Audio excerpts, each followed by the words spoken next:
Life can pull us in many different directions. We have the opportunity to be our greatest ally when it comes to building the life we want to live, but we can also be our biggest roadblock or our largest inhibitor from living that same life that we want to live. And a lot of it comes down to the habits we choose. The habits that you choose and that I choose are going to be the ones that fuel our life, the ones that really define yourself as a human being, which shapes your character, which shapes your environment, your conversations with yourself, and ultimately shapes the life that you end up living. Once you're able to find that sweet spot or that great balance of ratio between the good and the not so great sides of our personalities, it is only then that you can really unlock your full potential on how to live your best life. In a book that I've recently read, Why Good People Do Bad Things by Debbie Ford, it shares a great story of an old Cherokee village from a man speaking to a young boy on the two wolves that live inside of ourselves. And I'd like to share with you a little bit of that excerpt today. If you do not know that the battle is going on, it will drive you crazy. You will never know what direction to go in.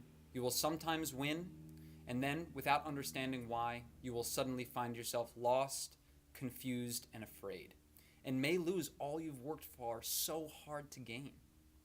You will often think you are doing the right thing and find out you are making wrong choices.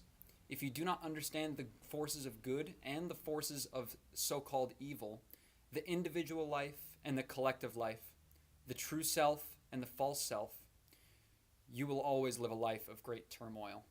It is as if there are two big wolves living inside of me, inside of you. One is white and one is black. The white wolf, or the light wolf, is good and kind and does no harm. He lives in harmony with all that are around him and does not take offense when no offense was intended. The good wolf is grounded and strong and is understanding of who he or she is and what they are capable of. That fights only when it is right to do so and only as in order to protect himself or their family. He looks out for all of the other wolves in his pack and never deviates from his nature. But there is also a dark wolf that lives inside of me, inside of you, inside of us. And this wolf is very different. He is loud, he's angry, he's discontent, he's jealous, afraid, and anxious. The littlest thing will set him off into a fit of rage. He'll fight with anyone all of the time and seemingly for no reason. Cannot think clearly because his greed and his anger and his hate are so great and profound in his nature. He cannot think clearly because his greed and his anger and his hate are so great. But this is helpless anger, for his anger will change nothing.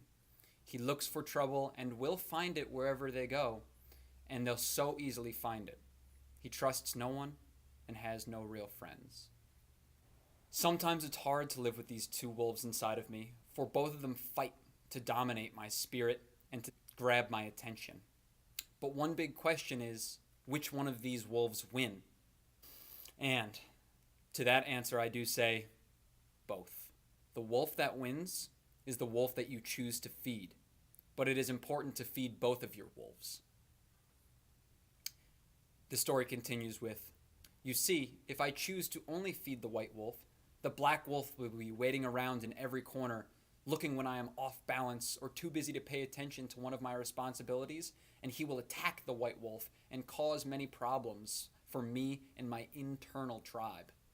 He will always be angry and fighting to get the attention that he craves. But if I do pay a little bit of attention to this dark wolf, and I understand their nature and acknowledge their great, robust character, that wolf will come and help me and will be a great asset if there ever is a time where you find yourself in trouble or you need to resolve a conflict that cannot just be passed by. The dark wolf wants to be fed, and once that wolf is fed, he will be happy. Over here is my white wolf, and over here is my dark wolf. If I choose to feed them both, neither of them will hunger for my attention. They will both be satisfied and satiated. But if I only choose to feed one and not the other, one will consistently be overruling my mental state of mind and my attention, dominating my behaviors. This simple story explains the plight of human existence. Each of us has engaged in a struggle of light and dark, trying to have our attention and our allegiance to ourselves tested. Both the light and the dark reside inside of us at the same exact time. Truth be told, there is a whole pack of white wolves or light wolves running around inside of us. Each day we have an opportunity to acknowledge all of the wolves and all the parts of ourselves that speak the most volumes to our character. But why do we feel that we must suffocate this dark wolf in order to live a great life? The answer is easy. We think that it either should exist or it shouldn't exist. And I myself have fallen victim to this far too many times. We fear that if we admit to all of the different selves that occupy our psyche and our person, we'll somehow be labeled as weird or damaged or psychologically fragile. We think that we need to be normal in order to be a good person, or only to have one voice living inside of them. Here's the big secret. There are many selves that live inside our self, because each of us exists in every possible quality. There is nothing that we can see and nothing that we can judge that we are not. We are all of the light. We are all of the dark. We are the saint, the sinner, the lovable, the unlovable, the angry, the loving, the resentful, the uplifting, the all of it, both sides of the coin. We are all kind and warm, and then we all can be cold-hearted and mean and feisty. Within you and within me lies every potential human emotion and every quality known to mankind. Although we may not be consciously aware of all of the qualities that we possess, understanding that we have the potential to live with these qualities allows us to comprehend why good people can do bad things, and more important, why at times we can live as our own worst enemies. Once you have this principal understanding that you have the potential to feed the wolf that you want to, then, only then, can you start to fill your day with habits, behaviors, and time invested towards feeding the wolves that make you feel like the best version of yourself every single day.